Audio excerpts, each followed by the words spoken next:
तो यवदनी तावदनी यवदुनम तावदनी जो सूत्र है वो कैसे है, जो हमें उससे कैसे निकालना है, तो जिसको निखिलम से गुणा करनी आती हैं उसके लिए ये बिल्कुल आसान है। तो जो निखिलम है सूत्र ये उसी से बनेगा, ठीक है। अब कैसे बनेगा निखिलम में, अब वर्ग का मतलब होता है क्या पहले समझो। जैसे ये हमें 93 का वर्ग करना है, तो वर्ग का मतलब क्या होता है, इसकी इसी में गुणा करनी है, ठीक है। तो वर्ग का मतलब वही है कि उस नंबर की उसी से गुणा करनी है। तो हमें करना क्या है कि अगर अभी थोड़ी देर के लिए इसको समझो पहले, बाद में सॉल्व करेंगे, कि अगर मानो इसको निखिलम से करते तो हम इसमें क्या करते, जैसे आधार लेते हम 10, कितना लेते आधार 10, और फिर उसके बाद हम उपाधार लेते, उपाधार कितना लेते 9 लेते, क्योंकि 10 में 9 की गुणा करेंगे तो 90 तक पहुँचेंगे, ठीक है। इनकी गुणा कितनी हो गई 90। फिर उसके बाद क्या हो जाता, इनसे नंबर से इसको माइनस करते तो हमें विचलन पता चलता। ये पहले हम देख चुके हैं निखिलम में, विचलन कितना होता 93 माइनस 90 यानी कि 3 का। तो यही चीज़ हम निखिलम में करते हैं, वही चीज़ हम यहाँ करेंगे। तो हम क्या करेंगे, इसके सामने इसका विचलन लिख देंगे 3, और दोनों नंबर एक जैसे ही हैं। यहाँ तो एक ही था, मतलब वर्ग का मतलब ये इसका इसी से गुणा है, तो यहाँ भी 3 लिख दिया।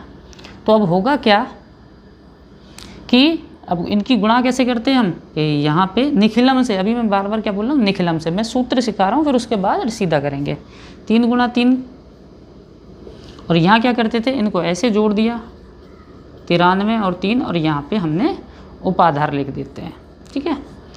तो अब हमें ये सब चीज़ ना करके इतनी डिटेल में हमें सीधे करनी है। तो हमारे पास एक फॉर्मूला बन गया, सूत्र बन गया। देखो ये जो दोनों हैं ये क्या है, विचलन है। तो यहाँ विचलन और विचलन की गुणा हो रही है, क्योंकि दोनों सेम है, एक जैसे हैं। तो यहाँ पे क्या हो जाएगा, विचलन का वर्ग, वी वर्ग ऐसे लिख देता हूँ मैं, क्या लिख देता हूँ, विचलन का वर्ग। ये जो यवदुनम तावदनी हमें सूत्र बना रहे हैं हम, ये निखिलम से ही बना है। यहाँ पे क्या लिखना है हमें, संख्या जो भी हमारा नंबर है वही तो लिखा था यहाँ 93, और उसमें क्या जोड़ देना है हमको, विचलन। क्या जोड़ देना है, विचलन। और यहाँ पे क्या लिख देना है, उपाधार, ठीक है। तो ये हमारा सूत्र तैयार होगा, उपाधार कोष्ठक संख्या प्लस विचलन और विचलन का वर्ग। तो अब हम ये सब ना करके हम सीधा ऐसे करेंगे। तो अब जैसे पहला सवाल है, तो ये तो समझने के लिए था। अब हम पहला सवाल, अब हम ये वर्ग, ये आधार कितना, ये सब लिखने की ज़रूरत नहीं है, हम सीधे करेंगे। तो हम कैसे करेंगे, अब हम ऐसे ही दिमाग में आइडिया लगा लिया हमने कि 10 हमने, अब तो पहले तो कर लिया है कि 10 हमने आधार लिया है, उपाधार 9 हो गया, विचलन 3 हो गया। तो हमारा सूत्र क्या है, तब यवदनी तवदनी के उपाधार संख्या प्लस विचलन गुणा नहीं, ये विचलन का वर्ग। तो अब हमारा उपाधार कितना है, अब वो सब दिमाग में सोचो, या फिर तुम्हें नहीं पता चल रहा तो रफ में कहीं निकाल लो। उपाधार कितना है 9, संख्या कितनी है 93, विचलन कितना आएगा 3, मैंने निकाल के दिखाए अभी थोड़ी देर पहले, और विचलन का वर्ग। तो ये हो जाएगा 9, 93 और 3 कितने हो जाएंगे 96, और बीच में गुणा आएगी, और 3 का वर्ग 9। अब इसकी गुणा कर दो, 9 × 6 54 5, तो ये इतना हो जाएगा, और इधर 9।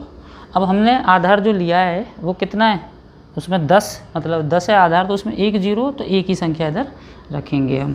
तो बस उत्तर आ जाएगा 864, इसको हटा देंगे 9, ठीक है। अब चलो दूसरा करते हैं, जैसे यहाँ पे करते हैं दूसरा। तो सूत्र तो हमारे सामने ये रहा। अब 106, तो क्या लेंगे आधार, आधार 100 लेंगे हम। उपाधार कितना होगा 100 एकम 100, तो 1 होगा, ठीक है। और विचलन कितना होगा 6। तो या तो तुम लिख लिया करो ये चीज़ें, और नहीं है तो अगर सीधे समझ रहे हो प्रैक्टिस है तो फिर बड़े आराम से कर सकोगे। तो सूत्र ये रहा। तो क्या उपाधार कितना है हमारा 1, फिर संख्या जिसका हम वर्ग कर रहे हैं 106, फिर उसमें क्या जोड़ेंगे हम, विचलन कितना आएगा 6, और फिर क्या करेंगे हम, विचलन का वर्ग, यानी कि विचलन से गुणा। तो 6 का वर्ग कितना होगा 36, और 106 और 6 कितना हो जाएगा 112, 1 से गुणा कितनी करेंगे तो 112 ही रहेगा। हमारा आधार 100 है, तो ये यहाँ पे 2 संख्या ही रखनी है, और हमारा उत्तर आ जाएगा 112 36, ठीक है। तो ऐसे करके हमें करना है। चलो तीसरा है जैसे 211, तो अब इसमें क्या होगा, आधार 100 होगा, उपाधार 200, सॉरी 2, 100 गुणा 2 200 और विचलन 11। तो निकाल, वैसे लिख लिया करो अगर डायरेक्ट पता नहीं चला, और वैसे इतनी लंबी चौड़ी बात नहीं है। तो अब हम इसका सूत्र यब्दनम तब्दनी से वर्ग करेंगे। तो क्या था, उपाधार कितना है 2, संख्या प्लस विचलन कितना है 11, और फिर विचलन का वर्ग।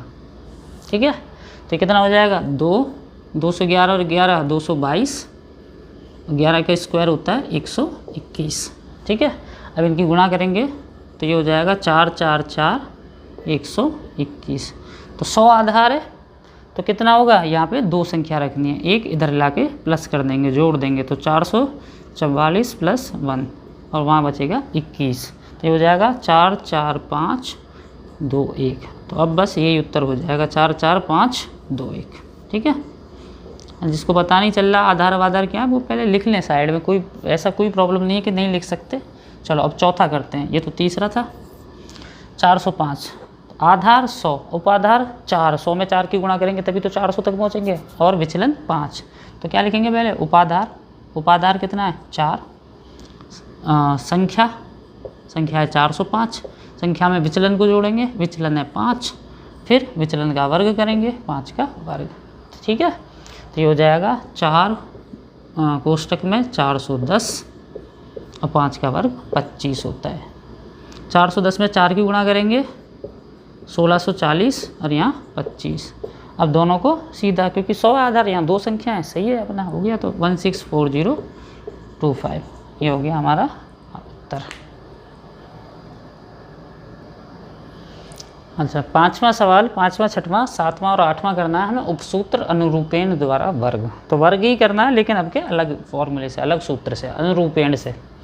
तो अनुरूपेण में क्या है, तो तुम्हें एक सूत्र याद होगा, a + b का होल वर्ग, a + b होल स्क्वायर। तो ये होता है a का वर्ग प्लस 2ab प्लस b का वर्ग। ठीक है, तो हमें यहाँ पे वर्ग करने के लिए हमें ऐसे करके ये सूत्र लगाना है। ठीक है, और इस सूत्र को भी थोड़ा सा अलग तरीके से लिखना है, a का वर्ग प्लस ab, इस 2ab को हम ab और ab प्लस ab और ab कितना हो जाएगा, दोनों को जोड़ेंगे तो 2ab और यहाँ b का वर्ग, और ऐसे करके हम इनको अलग कर देंगे। तो ये हमें सूत्र लगाना है, a का वर्ग ab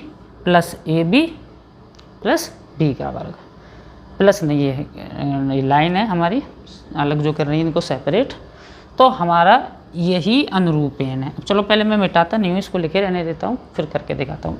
अब ये ए बी क्या है, जैसे हमारे ये 16 है, 5वां कर रहे हैं, तो इसमें ए तो है पहला वाला संख्या, ए तो हो गया 1 और बी हो गया 6, और हमें ये हमारा हो गया उपसूत्र अनुरूपेण।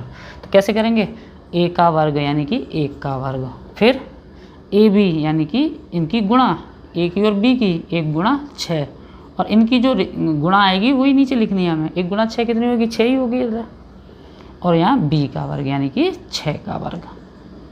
1 का वर्ग कितना होता है 1, ये तो 6 और 6 हो जाएंगे, और यहाँ कितना हो जाएगा 36, तो 1 12 और 36।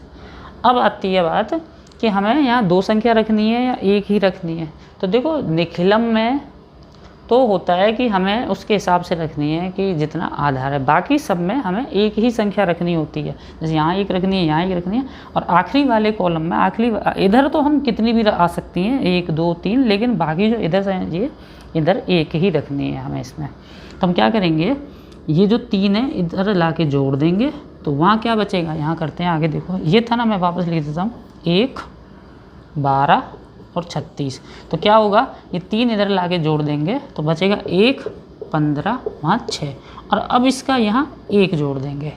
ठीक है, क्योंकि एक ही संख्या रखनी है हमें दोनों में, तो यहाँ 2 हो जाएगा, यहाँ 5 और यहाँ 6, और फिर ये हटा देने हैं हमें, तो 2 5 6। तो 16 का वर्ग 256 होता है, ये तुम वैसे भी जानते हो। चलो अब 31 का वर्ग करते हैं। तो भाई ये a है, a कितना है 3 और b कितना है 1। पहली संख्या को a मान लेंगे, दूसरी को b। तो क्या है सूत्र, a का वर्ग फिर a और b की गुणा, और जितनी ये गुणा आ रही है प्लस करके 3 और 1 की गुणा 3 ही हो जाएगी, और फिर b का वर्ग यानी 1 का वर्ग। 3 का वर्ग 9, ये 3 और 3 6 और यहाँ 1। ठीक है, अब यहाँ तो एक ही संख्या है तो कोई समस्या है ही नहीं, सीधा उत्तर लिख देना है। ठीक है, 7वां करते हैं। a कितना है 2, b कितना है 4। ठीक है, तो क्या करेंगे a का वर्ग यानी कि 2 का वर्ग, फिर ab यानी कि 2 गुणा 4 प्लस 2 गुणा 4 कितना होता है 8, वो नीचे लिख दो, और 4 का वर्ग। 2 का वर्ग 4, ये कितना हो जाएगा 8 और 8, जितना नीचे उतना ही ऊपर है, दोनों को कर दो गुणा, जोड़ दो सीधा, 8 और 8 16, और 4 का वर्ग भी 16।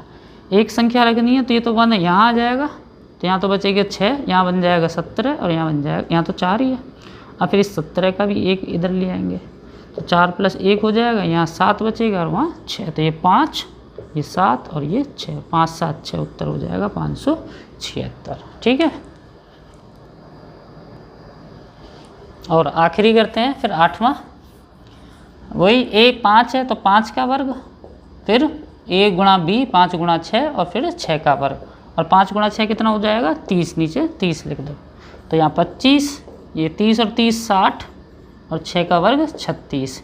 एक संख्या रखनी है, दूसरी यहाँ जोड़ देनी है, तो कितना हो जाएगा यहाँ 63, और यहाँ 25, और फिर ये 6 यहाँ ले आना है, तो 25 और 6 कितना हो जाएगा, वहाँ 3 बचेगा और वहाँ 6, तो ये 31, यहाँ 3 और यहाँ 6, तो इन दोनों को बस हटा देंगे, सिंबल ये हो गया। ठीक है, चलो सूत्र एकाधिकेन पूर्वेंट द्वारा वर्ग ज्ञात कीजिए। 45 से 85, 115 और 125। ये बहुत आसान है। देखो इसमें क्या करना है कि ये तो ये जितने भी होते हैं ना एकाधिकेन पूर्वेंट से वर्ग, उनमें क्या होती है नंबर में, उन संख्याओं में कि उनके बाद में 5 होता है। देखो ये फॉर्मूला, ये जो सूत्र है ये तभी लगेगा जब संख्याओं में पीछे 5 होता है, नहीं तो ये नहीं लगेगा। और इसमें क्या करना है हमें कि जो 5 है, जैसे 9वां करें हम, तो क्या करना है हमें, इस 5 का तो कर देना है हमें वर्ग, ये तो फिक्स है, और जो संख्या है 5 के अलावा जो 5 के पहले संख्या है उसको उससे एक ज़्यादा से गुणा कर देना है। तो जैसे यहाँ 4 है तो 4 को गुणा कर देना है 4 से एक ज़्यादा, मतलब 4 में 1 जोड़ देना है, तो कितना हो जाएगा 5, तो ये हो जाएगा 4 गुणा 5, और 5 का वर्ग 25, तो ये कितना हो जाएगा 20 और 25। अब एक चीज़ और ध्यान रखनी है कि इसमें तो पीछे 25 आना ही है, इसमें ये नहीं है कि यहाँ 2 को इधर कर देना है, यहाँ 25 ही रहेगा, मतलब इनके सबके जो उत्तर होंगे उनमें 25 तो पीछे आएगा ही आएगा। तो इसमें इसको एक संख्या नहीं रखनी है, ठीक है, ये याद रखनी है, यही चीज़ इंपॉर्टेंट है। बच्चों को ये चीज़ याद भी हो जाती है, तो कभी ये कन्फ्यूजन रहती है कि इसको इधर करना है या नहीं करना है, तो वो सब में अलग अलग है हिसाब। जैसे निखिलम में तो आधार के हिसाब से करना है, और पिछला जो किया था उसमें अभी के हमें एक ही संख्या करनी है, लेकिन यहाँ फिक्स है कि यहाँ 25 ही आएगा, तो इसका उत्तर हो जाएगा 20 और 25 यानी 2025। तो ऐसे ही चलो 10वां करें, तो क्या हो जाएगा, इसका वर्ग करेंगे तो ऐसे वर्ग मतलब तो क्या हो जाएगा, यहाँ तो हो जाएगा 5 का वर्ग, और यहाँ क्या हो जाएगा 8 में 8 से एक ज़्यादा की गुणा, तो यानी कि 8 में 9 की गुणा, और उधर तो 25 होगा, तो ये कितना हो जाएगा 72 और यहाँ 25, तो बस उत्तर हो गया 72 25। ठीक है, चलो 2 और हैं उनको करते हैं अभी। 115, तो 115 है 11वें में, तो क्या करेंगे, यहाँ तो 5 का वर्ग करना है, फिक्स है यहाँ तो, और यहाँ क्या है आगे उसके 11, तो उसको एक ज़्यादा से यानी कि 12 से गुणा कर देंगे, 11 गुणा 12, वहाँ तो 25 हो गया, अब 12 गुणा 11 कितना हो जाएगा 132, और वहाँ 25, तो बस उत्तर हो गया 1 3 2 2 5 13,225। चलो आखिरी करते हैं 12वां, तो क्या करेंगे 5 का वर्ग, ये तो फिक्स है, 12 को गुणा करेंगे 12 से एक ज़्यादा यानी कि 13 से, 12 गुणा 13 और यहाँ 25, तो कितना हो जाएगा 156, बस तो उत्तर हो गया 15,625। ठीक है।